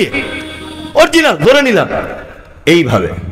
আর কিয়ামতের দিনের ভূমিকম্প কেমন হবে জানেন? আল্লাহ বলছেন ইজা জুলজিলাতিল আরজু জিলজালাহা ওয়া আখরাজাতিল আরজু আসকালাহা। কিয়ামতের দিবসের ভূমিকম্প বড় কঠিন। ওয়া আখরাজাতিল আরজু আসকালাহা, মাটির তলায় থাকা বস্তু, ভারী জিনিসগুলোকে উপরে তুলে দেওয়া হবে। ঢালাই মেশিনে মাল মশলা মাখা দেখেছেন? বালি দিল, সিমেন্ট দিল, পাথর দিল, উপরের মাল নিচে, নিচের মাল উপরে। কিয়ামতের দিনে একদম ঢালাই মেশিনের মতো কিয়ামত শুরু হয়ে যাবে। চিকিৎসা বিজ্ঞানীরা বলছেন যে পৃথিবীতে নারী আর পুরুষের ভিতরে সব থেকে বেশি ক্ষমতাশীল, ধৈর্যশীল তার নাম নারী। পুরুষ বেশি ক্ষমতা রাখে না নারী? নারী। ধৈর্য বেশি কার? নারী। বিজ্ঞানের ভাষাতে হচ্ছে এই যে আপনি যদি একজন মহিলাকে, আপনি যদি একটা পুরুষকে, যদি এই লোকটাকে আমি একটা ঘুষি মারি এই জায়গাটাতে, আবার ঘুষির ওজন যদি 50 ডিগ্রি পর্যন্ত থেমে যায় তাহলে লোকটা বেঁচে যাবে। আবার ঘুষির ওজন যদি 50 থেকে 52 ডিগ্রি যদি চলে যায় এই লোকটা যখন তখন মারা যেতে পারে। বিজ্ঞানীদের ভাষা, একটা ঘুষির ওজন যদি 56 ডিগ্রি পর্যন্ত যদি পৌঁছে যায়, একজন মহিলার গায়ে যদি আঘাত করা হয় আর সে আঘাত যদি 56 ডিগ্রি পর্যন্ত যদি পৌঁছে যায়, অনায়াসে একজন মহিলা জীবিত থাকবে, তার কোনো রকমের অসুবিধা হবে না, কোনো অসুবিধা হবে না। তার মানে একটা পুরুষ ক্ষমতা সহ্য করতে পারে 50 ডিগ্রি পর্যন্ত, কিন্তু একটা নারী ক্ষমতা সহ্য করতে পারে কত ডিগ্রি? 56 ডিগ্রি। চিকিৎসা বিজ্ঞানীদের মন্তব্য হচ্ছে এই যে একটা মহিলার নরমালে বাচ্চা জন্ম দিতে গিয়ে যে কষ্ট হয়, এই কষ্ট যদি কোনো পুরুষ মানুষের হতো তাহলে শতকরায় 83% পুরুষ মানুষ মৃত্যুবরণ করত। শতকরায় 83% মানুষ মৃত্যুবরণ করত পুরুষ মানুষ, কিন্তু মহিলা বলেই নরমালে বাচ্চা জন্ম দেবার পরে বেঁচে থাকা সম্ভব। আল্লাহ ওদেরকে ওইভাবেই বানিয়েছে। এইবার কোরআনের ভাষা দেখুন কিয়ামতের মাঠ কেমন। আল্লাহু আকবার। আল্লাহ তাআলা বলছেন ইয়াউমা তারাউনাহা তাযহালু কুল্লু মুরজিআতিন আম্মা আরজাত ওয়া তাযাউ কুল্লু যাতি হামলিন হামলাহা ওয়া তারান নাসা সুকারা ওয়া মা হুম বিসুকারা ওয়ালাকিন আযাবাল্লাহি শাদীদ। কিয়ামতের মাঠে একজন মা, গর্ভবতী মা, তার পেটে বাচ্চা থাকবে, বাচ্চা নিচের দিক দিয়ে পড়ে যাবে, মা বুঝতে পারবে না যে বাচ্চা কি হলো। পৃথিবীর সব থেকে বেশি ভালোবাসে মা তার সন্তানকে। কিয়ামতের মাঠে একজন সন্তান তার মায়ের আঁচল ধরে বলবে, মা একটু দুধ পান করাও, পিপাসায় কলিজা ফেটেছে, একটু দুধ দাও। মা সেদিন তার বাচ্চাকে দুধ পান করাতে ভুলে যাবে। মানুষগুলিকে দেখতে পাওয়া যাবে, মানুষ মদ পান করার পরে যেমন তার কোনো হিতাহিত জ্ঞান থাকে না, সে বউকে খালা বলে ডাকছে, বাপকে চাচা বলে ডাকে, কোনো হিতাহিত জ্ঞান থাকে না, কোথায় কি করে। কোথাও বাস স্ট্যান্ডে দাঁড়িয়ে গিয়ে বলছে রোড আমার বাপের, কোথাও অন্য জনের সাইকেল চালিয়ে বলছে এটা তো আমারই সাইকেল, তার কোনো হিতাহিত জ্ঞান থাকে না। আল্লাহ সুবহানাহু ওয়া তাআলা বলছেন মানুষকে সেই দিন কিয়ামতের মাঠে দেখা যাবে তার কোনো হিতাহিত জ্ঞানই নেই। ওমা হুম বিসুকারা, আল্লাহ বলছে অথচ তারা কেউ মদ পান করেনি। ওয়ালাকিন্না আযাবাল্লাহি শাদীদ, আমার কঠিন আযাবের ভয়ে কিয়ামতের মাঠে মানুষ মাতালের ন্যায় অভিনয় করবে, মাতালের ন্যায় হয়ে যাবে, মাতালের ন্যায় মানুষ দিশেহারা হয়ে যাবে, হিতাহিত কোনো জ্ঞান থাকবে না। এর নাম কিয়ামতের মাঠ। প্রতিটা নবী, মুহাম্মদ সাল্লাল্লাহু আলাইহি ওয়াসাল্লাম বাদ দিয়ে, নবী মুসা ইয়া নফসি, নবী ঈসা ইয়া নফসি, নবী ইয়াহইয়া ইয়া নফসি, নবী ইব্রাহিম ইয়া নফসি, নবী জাকারিয়া ইয়া নফসি, নবী নূহ ইয়া নফসি, সমস্ত নবীগণ কিয়ামতের মাঠে ইয়া নফসি ইয়া নফসি। একজন নবী বাদ দিয়ে, তিনি কে? মুহাম্মদ সাল্লাল্লাহু আলাইহি ওয়াসাল্লাম। ইয়া উম্মতি ইয়া উম্মতি ইয়া উম্মতি। আল্লাহ আমার উম্মতের কি হবে? আল্লাহ আমার উম্মতের কি হবে? আমার উম্মতের কি হবে? বিচার এই দিবসের মালিক কে? কে? আল্লাহ। আল্লাহু আকবার। মালিকি ইয়াউমিদ্দিন। এই ইয়াউমিদ্দিনের অনেক ব্যাখ্যা করা হয়েছে বিভিন্ন তাফসীরে, ওগুলো বলতে গেলে সময় পাওয়া যাবে না। তারপরে ইয়্যাকা না'বুদু ওয়া ইয়্যাকা নাস্তাঈন, আল্লাহ আমরা তোমারই ইবাদত করি, তোমারই কাছে সাহায্য চাই। আমরা আল্লাহরই ইবাদত করি তো করি, আল্লাহরই কাছে সাহায্য চাই তো চাই? কখনোই নয়। আপনি যদি আল্লাহর কাছেই সাহায্য চাইবেন, তা কাপড়ের দোকানের পাশে দেখছি তাবিজ ল্যামিনেশন করে টাঙানো আছে।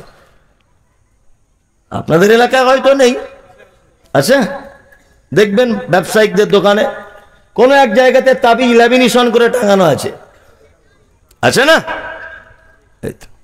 সাহায্য কার কাছ থেকে আসে? আল্লাহ। খাইরিহি ওয়া শাররিহি মিনাল্লাহি তাআলা। ভালো মন্দ কার পক্ষ থেকে? আল্লাহর পক্ষ থেকে। অথচ আমরা আল্লাহকে বাদ দিয়ে অন্য কোনো না কোনো একটা পক্ষের পথ অবলম্বন করছি। আর কিছু মানুষের এতে যুক্তিরও শেষ নেই, তর্কেরও শেষ নেই। আর আমার তো নামই রেখেছে ওর জন্মেরও ঠিক নাই। সব বক্তারা ওই বড় বড় পাগড়ি বেঁধে, 22 হাত পাগড়ি আর সেইরাম 3 তলা টুপি পরে, ও মুমতাজুল ইসলাম বেরাদার রাহুল ছাড়া ও কোনো বক্তব্যই খুঁজে পায় না। আর শুধুই বলছে দুজনারই জন্মের দোষ, বারবার একই কথা। কেন জন্মের দোষ? না, আমরা বলেছি সাহায্য চাইতে হবে কার কাছে? আল্লাহর কাছে, কোনো মাধ্যম ছাড়া চাইতে হবে, তাই না? কিন্তু ও বলছে না, বিনা মাধ্যমে আল্লাহর কাছে পৌঁছানো যাবে না। যুক্তি তর্ক দিয়ে বলছে গাছে কি এমনি ওঠা যায়, ডাল ধরে উঠতে হয়, বলছে না? তা আমরা বলছি যে আমি যদি এখন নারকেল গাছে উঠি, তোর যে গাছে ডাল আছে ও গাছের ধারে পাশেই যাবো না। হ্যাঁ, নারকেল গাছে উঠবো প্রয়োজনে, সুপারি গাছে উঠবো, তাল গাছে উঠবো প্রয়োজনে, তবু তোদের গাছের ছায়া দিয়ে যাব না। আমরা সাহায্য কার কাছে চাইব? বিনা কোনো রকমের সাপোর্ট ছাড়াই, তাই না? হ্যাঁ, আপনাদেরকে একটা কথা বোঝানোর জন্য বলছি, বোঝার চেষ্টা করুন তো। আচ্ছা, আমার ছেলে অসুস্থ, আমি চেন্নাই যাব ডাক্তার দেখাতে। আমি জীবনে চেন্নাই চিনি না, ভেলোরে যাচ্ছে আমার ছেলেকে নিয়ে, আমি জীবনেও ভেলোর বুঝি না, আর হিন্দি কথা বুঝি না। এই লোকটা খুব ভালো জানে, হিন্দি বোঝে, ওখানে 4-5 বার গেছে। আচ্ছা, আমি যদি না জানি তাহলে তো আমি একটা লোক সাথে করে নিয়ে যাব, ঠিক কি না? ঠিক। তাহলে জানা না থাকলে তখন দালালের মাধ্যমে তার কাছে যেতে হয়, ঠিক কি না? ঠিক। এবার আপনাকে বলছি, আপনার বাড়ি ভাবতা, আপনার নাম আব্দুল্লাহ। আচ্ছা বলুন তো, এটা আল্লাহর জানা আছে না নেই যে আপনার বাড়ি ভাবতায়, আপনার নাম আব্দুল্লাহ, আর আপনার টাকার খুব দরকার, আপনি খুব বিপদে আছেন, আপনার স্ত্রী অপারেশন হবে, এটা আল্লাহর জানার বাইরে না জানার ভিতরে? কোনটা? জানার ভিতরে। তা আমার সঙ্গে আমার রবের পরিচয় আছে না নেই? আছে। তাহলে আল্লাহ জানার ভিতরে যদি থাকে, তাহলে আমি দালালের মাধ্যমে তার কাছে যাব কেন? হ্যাঁ, আমি দালালের মাধ্যমে যাব কেন? আমি ডাইরেক্ট যাব। আমি একটা এমপির কাছে যাব কোনো একটা কারণে, এমপির কাছে, তার সঙ্গে আমার কোনো পরিচিত নেই। সভাপতি সাহেবের সঙ্গে খুব ভালো পরিচিত, তা ওনার সঙ্গে আমার পরিচিত নেই বলে আমি সভাপতি সাহেবকে বলছি আপনি যদি একটু বলে দেন তাহলে কাজ হয়ে যাবে। তাহলে পরিচিত না থাকলে দালাল ধরে পৌঁছাতে হয়, তাই তো? তাহলে আমার রবের সাথে আমি আব্দুল্লাহ, আমার পরিচয় আছে না নেই? আছে। তাহলে আমার পরিচয় যখন আগে থেকে আছে, তাহলে আমি দালাল ছাড়া কি করব? রবের কাছে চাইব। এবার আপনাকে একটা আশ্চর্য কথা বলে দিই। আবু জাহেলকে জিজ্ঞাসা করা হচ্ছে, আবু জাহেল, এই রাত এবং দিনের বিবর্তনের মালিক কে? বলছে আল্লাহ। রাত দিনের পরিবর্তনের মালিক কে? আল্লাহ। বৃষ্টি অনাবৃষ্টির মালিক কে? আল্লাহ। বলছে কে? আবু জাহেল। একজন বেঈমান, মুশরিক, বদমায়েশের বদমায়েশ, সে বলছে রাত দিনের বিবর্তনের মালিক আল্লাহ, রুজির মালিক আল্লাহ, সব ঠিক আছে, মোহাম্মদ মেনে নিলাম, কিন্তু আল্লাহকে ডাইরেক্ট যাওয়া যাবে না তার কাছে। এই 360টা দেবদেবীর মাধ্যমে তার কাছে যাওয়া লাগবে। শুধু এইটুকু জায়গা আমি মানব, আমি ডাইরেক্ট আল্লাহর কাছে যেতে পারবো না। এই 360টা দেবদেবীর মাধ্যমে আমি আল্লাহর কাছে যাব। 360টা দেবদেবীর মাধ্যমে তারা আল্লাহর কাছে চাইতো। কি বললাম বুঝলেন না? তারা ছিল কি? মুশরিক, তাই না? তার মানে আগেকার দিনের মুশরিকরা মাটির ঠাকুর, পাথরের ঠাকুর তৈরি করে তার মাধ্যমে আল্লাহকে ডাকতো। তাই তো? আর বর্তমান মুর্শিদাবাদ, বীরভূম, বর্ধমান, 24 পরগনার মানুষ মরা মানুষ কবরে ঢুকিয়ে দিয়ে তার মাধ্যমে আল্লাহকে ডাকছে। তার মানে ওই মোশরেক আর এই মোশরেকের কোনো ডিফারেন্স নেই। ও উপরে রেখে ডাকছে আর এ ভিতরে ঢুকিয়ে দিয়ে ডাকছে। কি বললাম বুঝলেন না? একই, ও মোশরেক এও মোশরেক। বলছে জ্যান্ত থেকে, জীবিত থেকে যা পাওয়ার ছিল ছিল, মরার পরে পাওয়ার আরো বেড়েছে। আশ্চর্য ব্যাপার না? বলছে জীবিত থেকে যা করেছে করেছে, মরার পরে আরো পাওয়ার বেড়ে গেছে। আচ্ছা বলুন, মরার পরে মানুষ কবর থেকে কোনো কিছু করতে পারে? পারে? আচ্ছা কেউ একজন বিশ্বাস করেন যে হ্যাঁ পারে? না, এইগুলো কি মাথায় ঢোকে না? আমি এত বক্তব্য দিচ্ছি, গত পরশুদিন কালিয়াচকে ধরেছিল আমাকে, মোবাইলে দেখবেন। লাস্টে রাত 12টার সময় এক গাড়ি পুলিশ নিয়ে আমাকে তবে ওখান থেকে বার করে আনে। এই বক্তব্যটাই বলেছিলাম যে মরা মানুষ কবর থেকে কিছু করতে পারে না, অসম্ভব ব্যাপার। মদিনাতে অনাবৃষ্টি, বৃষ্টি নেই, খুব মনোযোগ দিয়ে শুনবেন। মদিনাতে অনাবৃষ্টি, বৃষ্টি নেই। লোকজন এসে হযরত ওমরকে বলছেন যে আপনি তো এখন আমিরুল মুমিনিন, তা আপনি যদি একটু দোয়া করেন তাহলে মনে হয় আকাশ থেকে পানি বর্ষণ হতে পারে। হযরত ওমর বলছেন রাদিয়াল্লাহু তাআলা আনহু, তিনি বলছেন যে আগে অনাবৃষ্টি হলে আল্লাহ রসুল দোয়া করতেন আর আসমান থেকে পানি হতো। এখন তো নবীজি নেই, এখন বেঁচে আছেন কে না নবীর চাচা হযরত আব্বাস রাদিয়াল্লাহু তাআলা আনহু। তোমরা বরং হযরত আব্বাসের কাছে যাও, গিয়ে পানির জন্য বলো। লোকজন সবাই মিলে হযরত আব্বাসের কাছে গেলেন, দুয়ার জন্য বললেন আর বললেন, হে নবীর চাচা, আগে নবীজি দোয়া করলে আসমান থেকে বৃষ্টি হতো, এখন আপনি নবীর চাচা হিসেবে আল্লাহর দরবারে বলুন যদি আসমান থেকে একটু বৃষ্টি হয়। হযরত আব্বাস রাদিয়াল্লাহু তাআলা আনহু তিনি দোয়া করলেন, আসমান থেকে ঝরঝর করে বৃষ্টি ঝরতে থাকলো।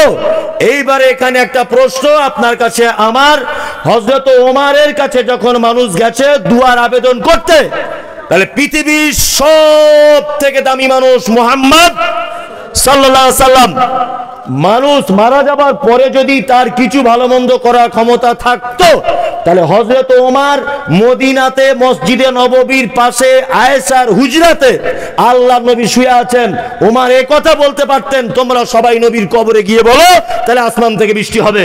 এটা বলতে পারতেন কি পারতেন না? পারতেন। কিন্তু হযরত ওমর পাঠিয়েছেন কোথায়? জীবিত মানুষ কার কাছে?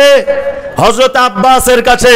তার মানে পৃথিবীর সব থেকে দামি মানুষ মুহাম্মদ সাল্লাল্লাহু আলাইহি ওয়াসাল্লাম, এই মহান ব্যক্তি যদি মারা যাবার পরে কবর থেকে আর কোনো ভালো মন্দ কিছু করতে না পারে, তোমার হুজুরের কত টেম্পার যে মরার পরে নৌকায় করে জান্নাত নিয়ে চলে যাবে, তোমার পাছার চামড়া তুলে দিতে হবে। বিয়াদব কোথাকারে।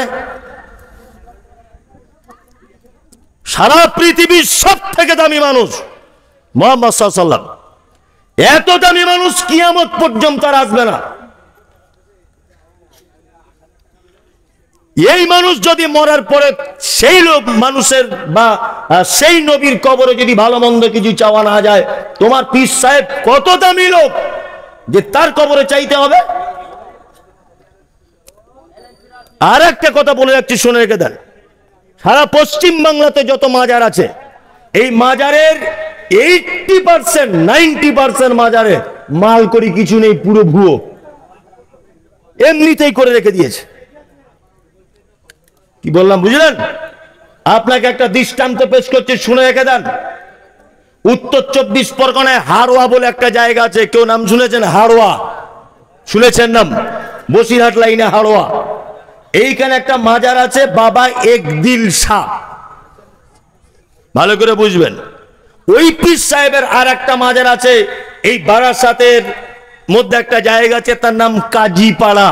সবাই হয়তো জানেন, বিশেষ করে যারা ব্যবসা বাণিজ্য ফেরি টেরি করেন ওই জায়গাটা বেশি থাকে, কাজীপাড়া। ওখানে একটা মাজার আছে, তারও নাম একদিল শাহ মাজার। আপনি এই রোড দিয়ে, এই NH 34-এ আপনি কলকাতা যাবেন, কলকাতা যাওয়ার আগে বারাসাত পার করে, বারাসাত কলোনি মোড়, ডাক বাংলার মোড়টা পার করে ডান দিকে তাকাবেন, ডান দিকে তাকিয়ে দেখবেন রোডের উপরে, যশোর রোডের সাইডে একটা মাজার করা আছে। ওই মাজারটার নামও একদিন শাহ। তা মনে মনে ভাবছি একটা পীর মরেছে কত জায়গায়,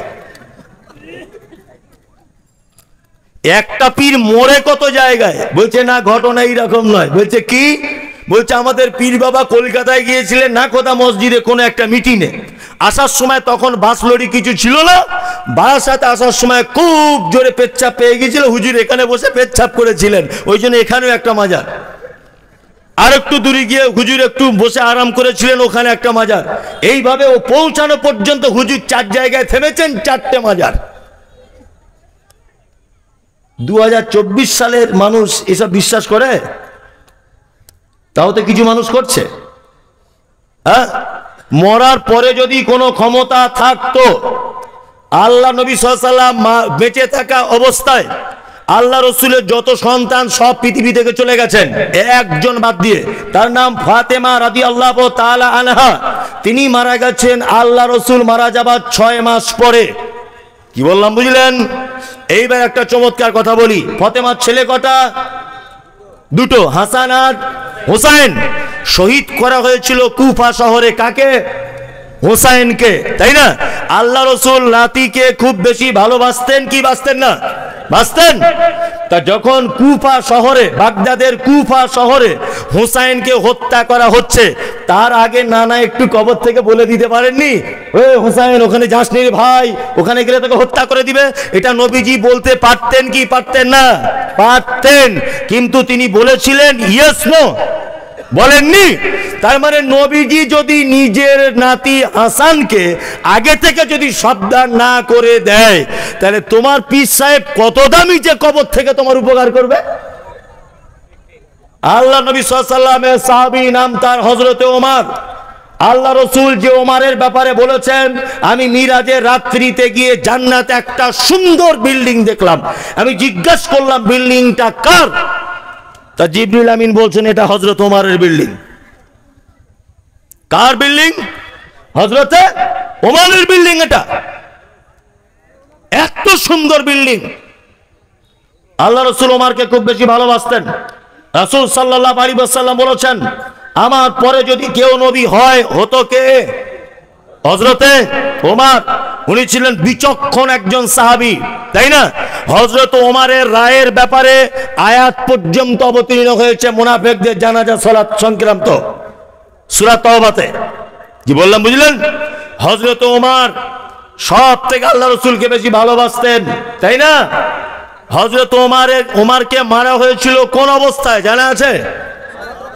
নামাজ সালাতরত অবস্থায় পিছন দিক দিয়ে তার পেটে ছুরি ঢুকিয়ে দেওয়া হয়েছিল। তা আল্লাহ রসুল একবার কবর থেকে বললেন, ওমর তো আমি খুব ভালোবাসি, আমি তোমার জন্য জান্নাতে একটা ঘর দেখে এসেছি, ওমর তুমি নামাজ পড়তে যেও না, এখনই তোমার পেটে ছুরি ঢুকিয়ে দেবে। এটা আল্লাহ রসুল বলতে পারতেন না? পারতেন, কিন্তু তিনি বলেননি। তার মানে পৃথিবী থেকে মানুষ মারা যাবার পরে তার আর ভালো মন্দ কোনো কিছু করার কোনো ক্ষমতা থাকে না। তার মানে সারা পৃথিবীতে যারা দাবি তুলছে যে মৃত মানুষের কাছে চাওয়া যাবে, তাদের মাধ্যমে চাওয়া যাবে, এই মুমতাজুল ইসলাম বলছি এরা পচা মূর্খ, পচা মূর্খ। এদের মাথাতে টাটকা গোবর ভরা আছে, এড়ে গরুর গোবর, কিচ্ছু বুঝে না। আল্লাহ রাসূল বাঁচাতে পারছেন না ওমরকে, নিজের নাতি হুসাইনকে। কি আশ্চর্য ব্যাপার। বলছি অমুক জনার ওসিলা দিয়ে দোয়া করতে হবে। হ্যাঁ, ওসিলা দিয়ে দোয়া করুন। আপনি আপনার ভালো কাজের ওসিলা দিয়ে কি করতে পারেন? দোয়া করতে পারেন। ওই যে 3 জন লোক পাহাড়ের ভিতরে আটকে গেছে, গুহার ভিতরে উপরে একটা পাথর এসে ঢেকে দিয়েছে, শুনেছেন না? হ্যাঁ, বানি ইসরাইলের ঘটনা। হ্যাঁ, তা তারা কি করে উদ্ধার হলো? একজন আরেকজনকে বলছে, ভাই যদি জীবনে কোনো ভালো কাজ করে থাকো তাহলে একবার আল্লাহকে স্মরণ করো, আল্লাহ নিশ্চয় ভালো করে দেবে।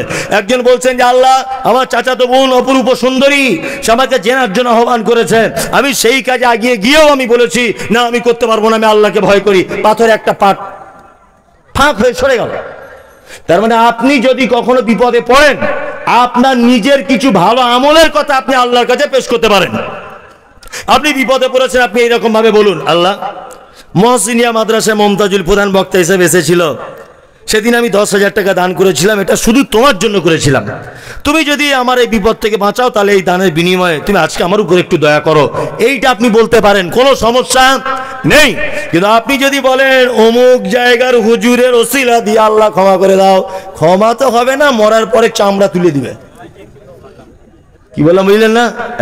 একদম নয়, খুব সাবধানে থাকবেন।